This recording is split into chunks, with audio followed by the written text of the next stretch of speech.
Dan, thank you. Thank you so much for being persistent. I'll tell you the trick, why it worked. He was persistent and extraordinarily polite, and it really worked because I said, that's a meeting I want to do everything I can to make. So it is a little bit rushed today, but an honor to be here, and really a special delight to be at a conference whose title is Blueprint Peace. We don't hear much about peace in this world, strangely enough, other than on the Judge's show, and from the Ron Paul Institute. Today, I was looking at all of the banner headlines about the failure yesterday in Alaska. The failure because we didn't launch World War III, because the two presidents had a good meeting together, because they announced progress. This is taken as failure in our media, which of course is hawkish by the moment and manipulated by, controlled by, paid by, or simply aligned with the military-industrial complex in the country. So it's extraordinarily hard to hear a word about peace in this country. It's not so complicated, actually, to end these conflicts. It's a little surprising how long it takes and how hard it is to accomplish this, but it's not so hard in substance because the underlying reasons for the conflicts that the United States is in perpetually are not sound reasons from the point of view of America's interests, from the point of view of our security, from the point of view of our well-being or our economy. All of the conflicts that we are in and those that we could get in are misguided, misdirected, provoked by us to a very large extent, and solvable. That's the basic point. It really is not so complicated. I think the wisest words, which we repeat, and Dan just started us with, that we've heard in the 80 years since the end of World War II, were those in President Eisenhower's farewell address on January 17th, 1961. And I'll just repeat them because they summarize all that has come to pass. He said, "In the councils of government, we must guard against the acquisition of unwarranted influence, whether sought or unsought, by the military-industrial complex. The potential for the disastrous rise of misplaced power exists and will persist." This is a man who knew what he was talking about. As the Supreme Allied Commander and as President of the United States, and I might add as President of Columbia University, his most important job, he knew what he was talking about. And he was reporting to us a reality that existed already in January 1961. That reality almost led to the end of the world, actually, just a year and a half later in the Cuban Missile Crisis. President Kennedy experienced the full, nearly catastrophic weight of the military-industrial complex at that time, because if President Kennedy had followed the overwhelming advice of absolutely almost every advisor in that ex-com that was famously preserved for history through its recordings of the days of that crisis, we would not be here today. And I think people know, or you should know, that even after Kennedy and Khrushchev resolved the crisis through a kind of genius of decency and humanity against the advice of all of their military advisors, we nearly had the world end anyway, because of a disabled Soviet submarine that was out of communication. And when it began, and it was in crisis, and when it began to surface, some jackass in the U.S. Military was dropping live hand grenades as a joke rather than depth charges. They thought they were under attack. And it happened to be the one submarine in the squadron that had nuclear-tipped torpedoes, and they were entered into the bay. And a man named Mr. Arkhipov, who was senior to the captain, countermanded the order and saved the world, only to go back home, by the way, and be reprimanded and live in obscurity. But literally, the man who saved the world within 1 second, because U.S. doctrine at the time was that any attack by a nuclear or atomic weapon would be met by the full force of the U.S. nuclear armaments, and the estimation at the time was 700 million dead across the Soviet Union, China, Eastern Europe, but good reason to believe that all of humanity might have perished. And we came within a second of that. Next year, Kennedy made peace with the Soviet Union in one of the most brilliant and illustrative episodes of modern history. I commend everybody to listen to Kennedy's peace speech of June 10, 1963. My poor family has had to listen to it maybe 100 times. I wrote a book about it because I loved the speech so much. I was a friend also of Ted Sorensen, whom I admired enormously.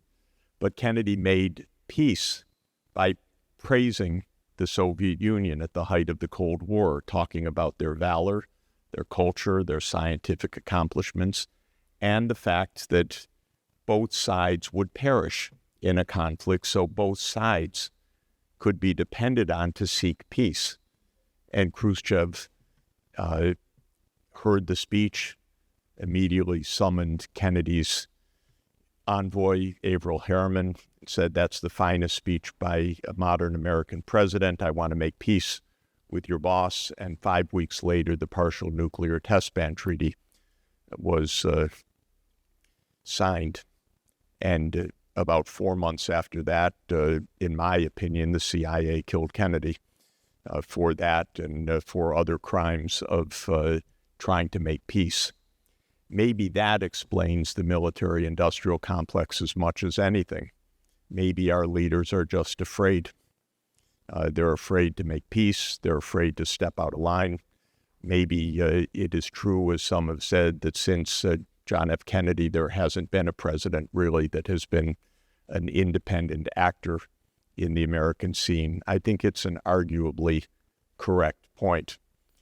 Nixon is another partial example, and he may have paid the price as well by an inside job to help bring him down. I think it's arguable that they're just afraid. If they're not afraid of that, maybe they're afraid of Mossad, or maybe they're bought,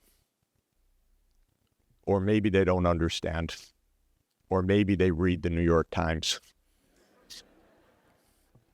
It's a little hard to understand why it is that we are in this mess of war after war that cost trillions of dollars and that do nothing but worsen our security.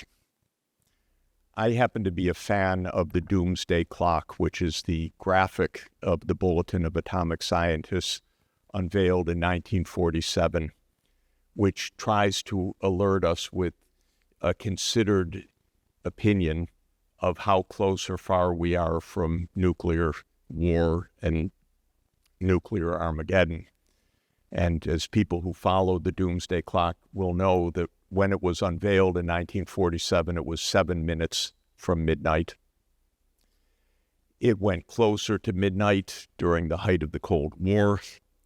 Then, as some measure of détente and Kennedy's initiatives came to fruition, it was moved away from midnight.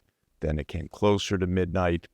Then the Cold War ended in December 1991, or so we thought. And the clock was reset at 17 minutes away from midnight, the farthest away.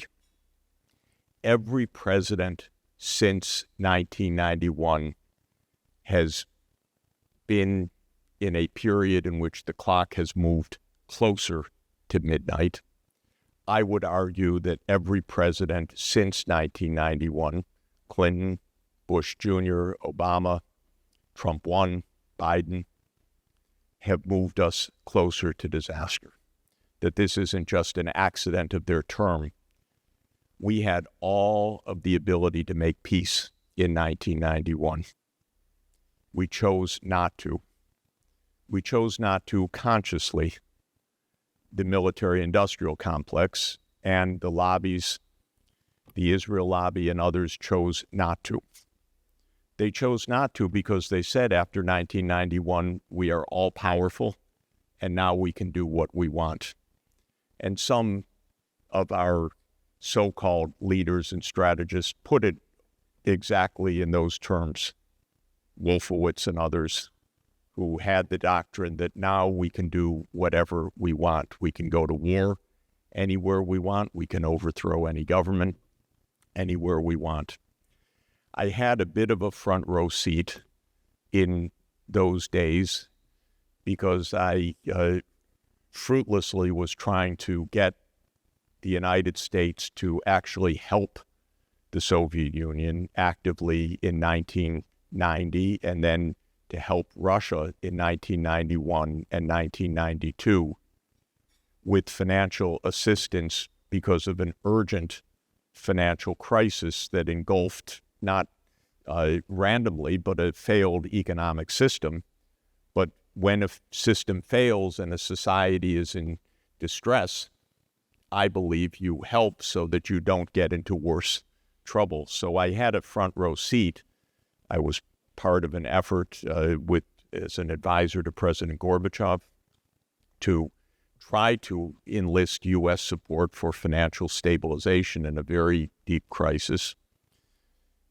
Then I was asked by President Yeltsin, and I mentioned this. I actually was in the Kremlin on I think it's December 13. I haven't been able to absolutely confirm the specific date, but it was around December 13, 1991, when President Yeltsin walked across the room and sat in front of me, because I was a young kid but happened to be head of the delegation, and he said, "Gentlemen," because it was all men, "I want to tell you the Soviet Union is over."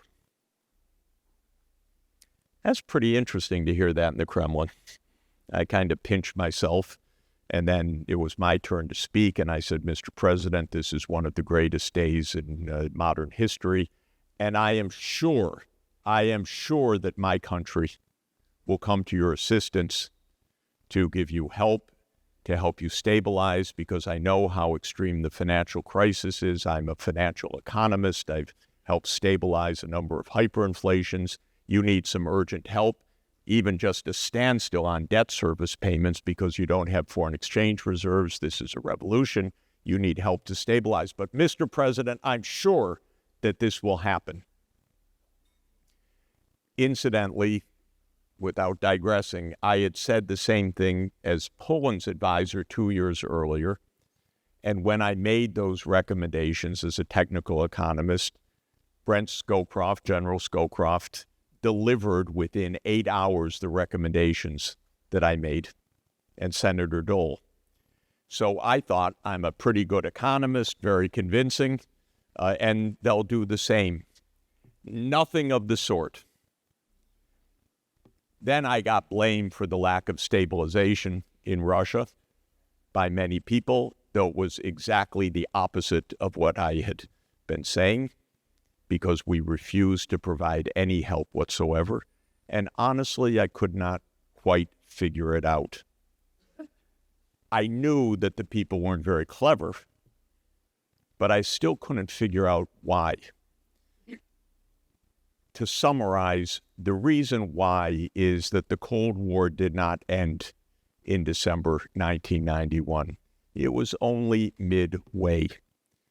Because the idea, which actually goes back to the British, I would date it to 1840, was to destroy Russia, then to destroy the Soviet Union, and then back again, now we'll destroy Russia.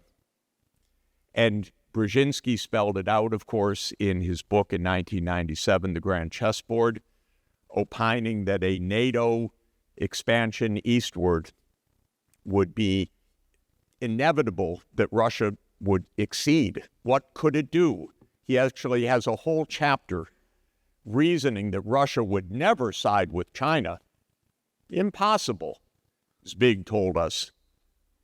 And I liked Zbig because he was a nice man who helped me when I was helping Poland. But he had his designs. We're going to break Russia. And that's what the military-industrial complex went after 1991. Another not-so-gentle gentleman joined the scene in 1996, another disaster of our time, and that's Benjamin Netanyahu, one of the most vile, misguided criminals on our planet, as far as I'm concerned.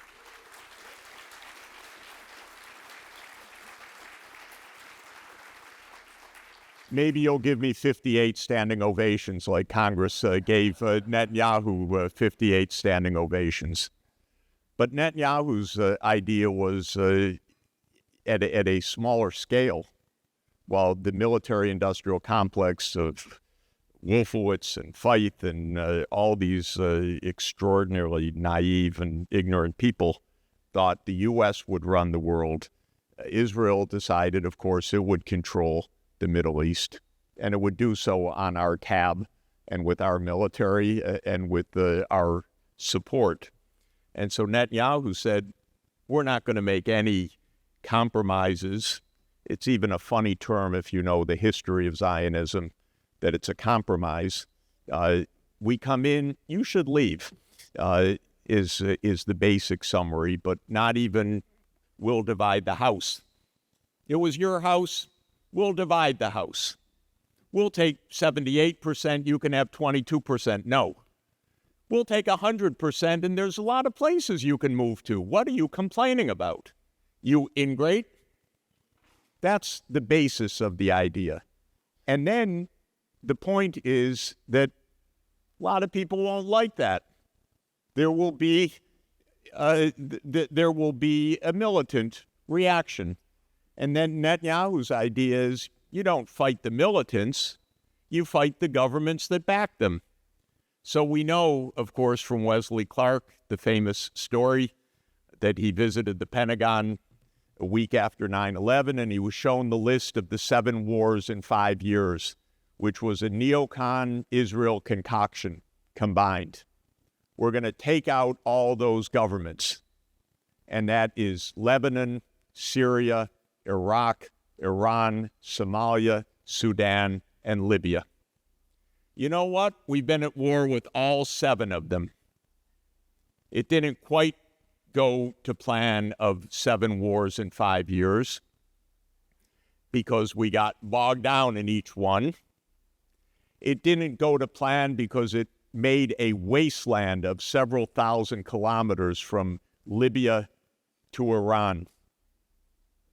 But that's been a plan. And that's part of this same disaster. It solves nothing. We have solved nothing. And to this day, these maniacs who are murderous genocidaires and killing in mass murder, to this day they have the backing of the United States government. Not even a murmur of opposition. 60,000 dead, 20,000 of them, or 18,000 by the official count, children, names listed in the Washington Post recently. People showing up starving at food depots to be shot at, all caught on TikTok. Ben Gvir saying we're going to take everything, again yesterday. Not a murmur from our government. Who runs it? What is going on? The American people, at least 2-1 against Israel in this, in the opinion surveys, because the American public is revolted by what's happening.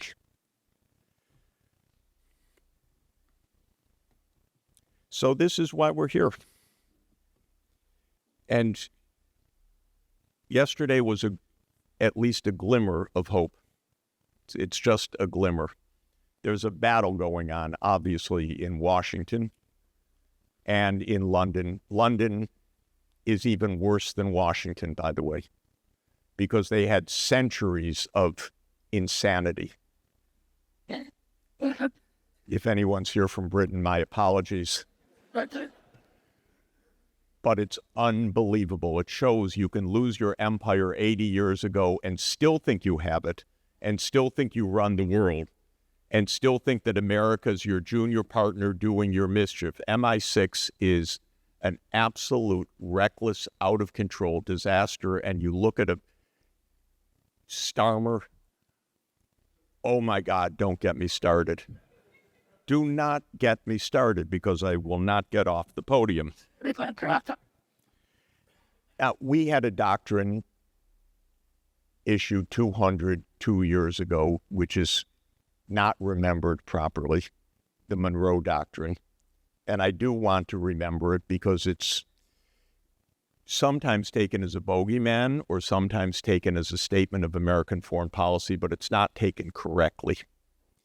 And the idea of the Monroe Doctrine was that in the aftermath of the Napoleonic Wars and the Declaration of Independence of the other states in the Western Hemisphere in the early years of the 1820s, the United States said to the European powers, do not interfere in our hemisphere.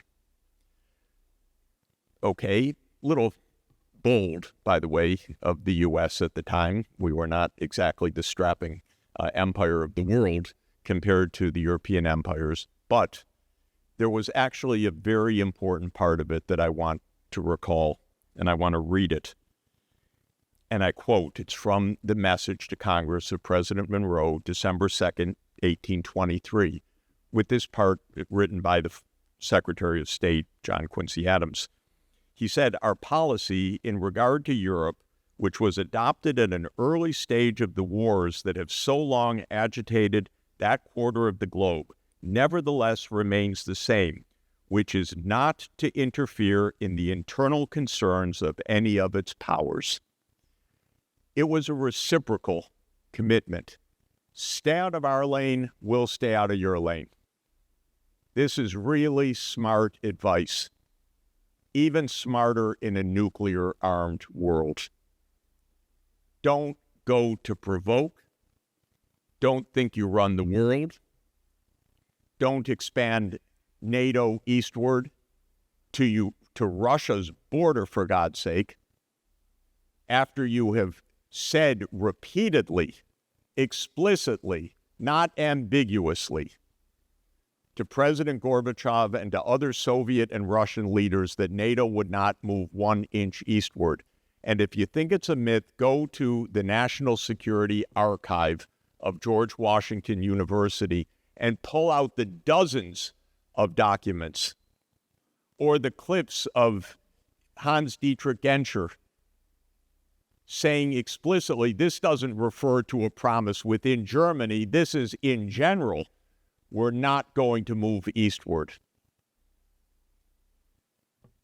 That's what the Monroe Doctrine really says. What are we doing trying to push NATO to Ukraine and to Georgia? Well, I'll tell you what we're doing. We're doing what Lord Palmerston tried to do in 1853 in the Crimean War, which was to surround Russia and banish Russia from the Black Sea. That's the idea. And immediately after the Maidan coup, which my colleague Victoria Nuland was a very competent sponsor of, she now teaches diplomacy at Columbia University. You cannot make this up. Even George Orwell did not imagine such a thing. Anyway, she teaches diplomacy together with Hillary Clinton.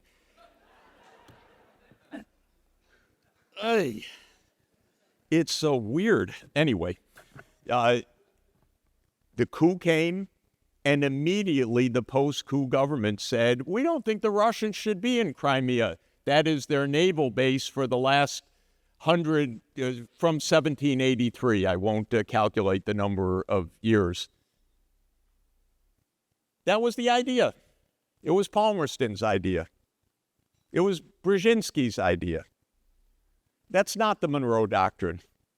That is, we will be in your face, right up to your face. We will annoy you. We will, as the Rand Corporation wrote in 2019 in one of the most absurd, dangerous, ridiculous exemplars of American foreign policy, we will extend you. Extending Russia.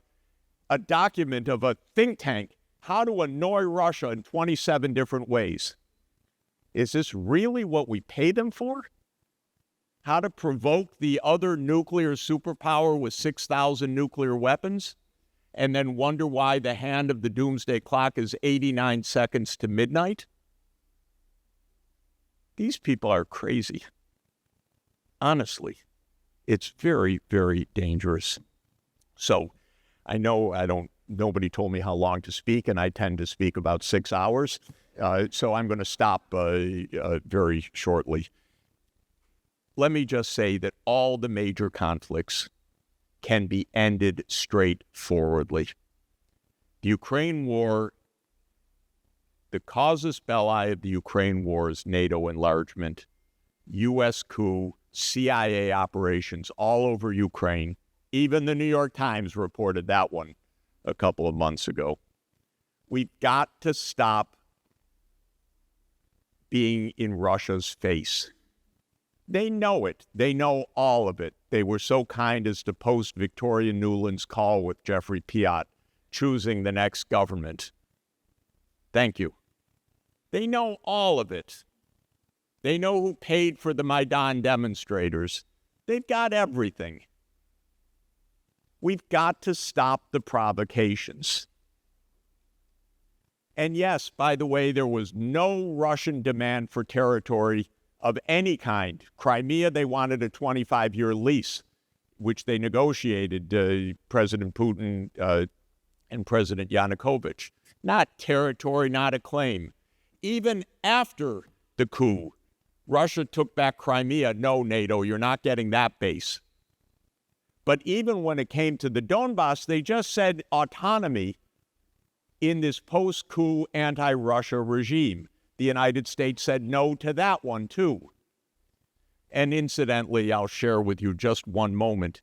In 2021, the war could have been avoided easily by President Biden saying to President Putin, NATO will not expand to Ukraine, and I will say so. And I called Jake Sullivan. He teaches at Harvard. It's all consistent. After you fail in Washington. And I said, Jake, avoid a war. Stop NATO enlargement. It's ridiculous. It's useless. Would you like it on the Rio Grande in Mexico, a Russian military base? Said, Jeff, we have an open door policy for NATO. Said, Jake, give me a break. Open door policy. I repeated the Monroe Doctrine to no effect. And I said, Jake, stop the NATO enlargement. He said to me, Jeff, NATO's not going to enlarge to Ukraine.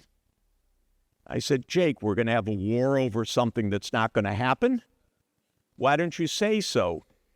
He said to me, don't worry, there's not going to be a war. Honestly, these people are not clever. They're not clever. What they're doing makes no sense. They don't know what they're doing. We don't know when Biden checked out, maybe already then. But in any event, they're not smart. They're getting us into trouble.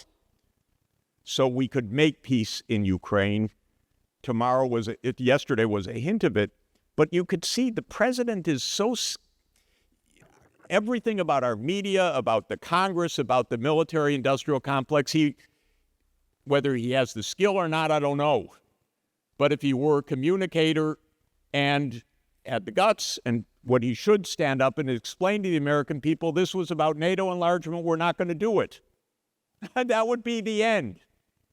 But he can't quite, he says it privately, I'm sure, but not publicly. Why? Because we're still trapped. We're trapped as Eisenhower told us we're trapped. And all these think tanks up and down the East Coast are bought the same way. It's all phony. Everything you hear about, the data, there was a report recently about Russia's casualties being X times that of Ukraine by one of the Washington think tanks. So I looked at it was absurd. So I looked at the footnote. Where'd that come from? The footnote came from the Ministry of Defense of Britain. I was already suspicious. So then I went to the Ministry of Defense of Britain and, after a little maneuvering, tracked down its source. It was Ukraine. Oh my God. They get paid for this. Of course, it's paid propaganda. Okay, Ukraine can be stopped when the President of the United States says publicly, NATO will not enlarge. He could add parentheses, it was a bad idea. If he wants, he could say, it wasn't my idea, it was their terrible ideas. He could say Obama did the coup. Whatever he wants to say, but if he told the truth, the war will end. When it comes to the Middle East, oh God. Practically speaking, we should vote today, tomorrow, Monday, in the UN Security Council for a state of Palestine.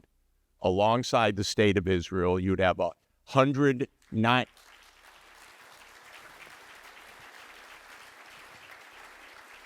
You would have 192 votes, and Israel would not have a veto, and it would be implemented.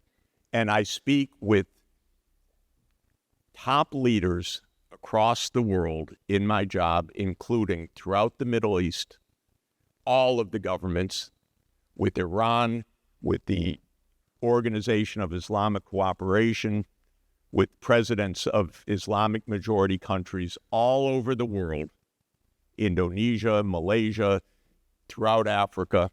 Everybody's ready for peace, except the zealots in Israel and the Israel lobby here in the United States. That's it. And peace could come the moment we tell the truth and tell them to stop the genocide, and we stop being complicit in the genocide too. It's not even complicated.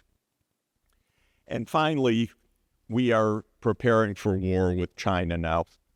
If you want the worst idea on the whole planet in all of history, that's it. Unbelievable that the thought could even be uttered. Let me tell you something about China's overseas military adventures. It's easy. I'm going to give you 2,000 years of China's overseas military adventures. I'm done. There have never been Chinese overseas military adventures. China never invaded Japan once in 2,000 years. With the following footnote, if anyone challenges me when you repeat that and they say Sachs is an idiot, doesn't he know that China invaded Japan in 1274 AD and 1281 AD? And you remind them, no, that was the Mongols, not the Chinese, okay? China never invaded Korea once in 2,000 years, except in 1950 when Douglas MacArthur threatened nuclear war on China. Other than that, Never. And yes, I did get an email from a very nice Vietnamese correspondent,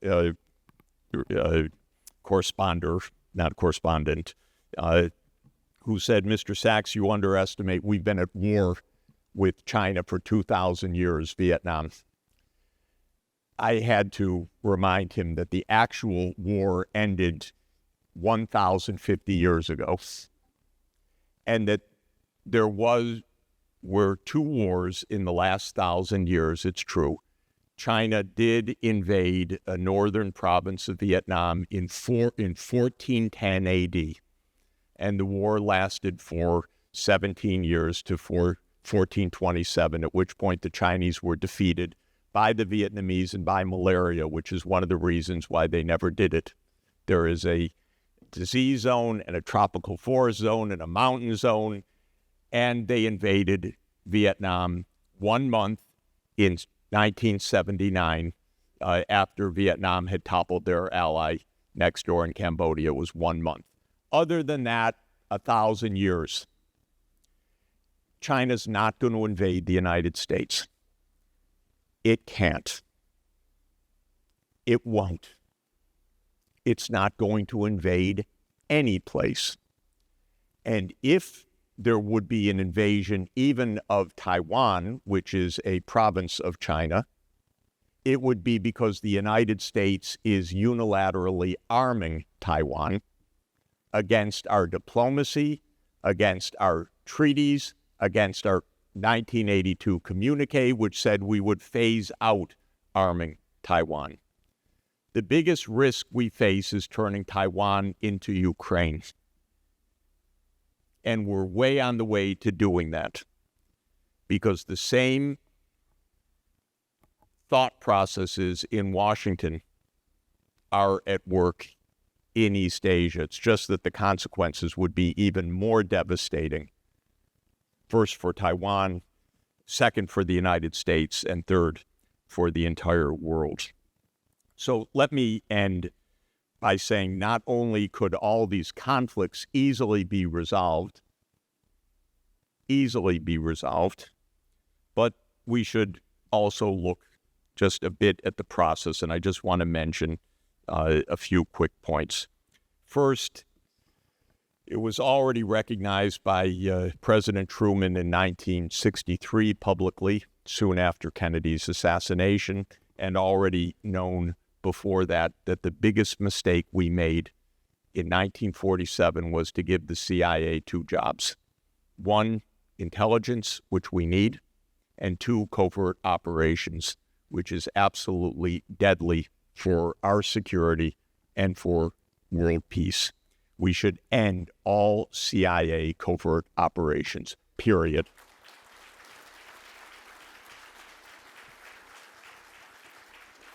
Second, obviously, from the news that we've seen recently and from what we know, we need to depoliticize the CIA and the intelligence agencies. We need intelligence. We don't need politics in those agencies. Third, we need to close our overseas military bases. They serve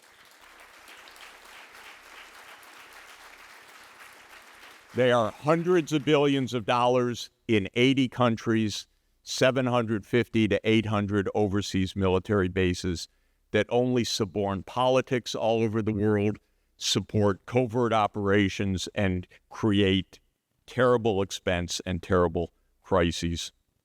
We need diplomacy to return.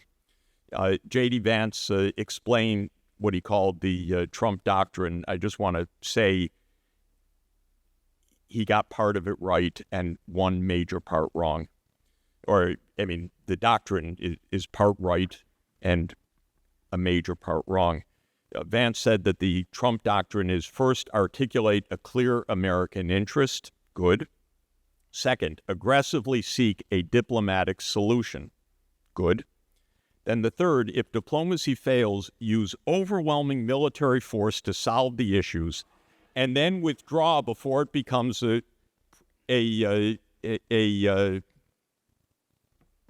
don't have the right word, an extended conflict. Huh? That is the Iran absurdity at play.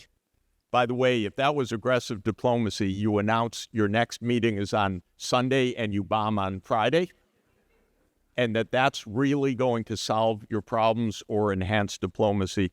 So the Trump doctrine, if that's really what it is, urgently needs to be rethought. And finally, most importantly, we need public understanding. We need public awareness. We need the public to understand what America's real interests are. We need brave congressmen like Congressman Duncan, who told his constituency that these wars make no sense, that they are not for American security. We need the Ron Paul Institute. We need our favorite Judge Napolitano. Thank you very much.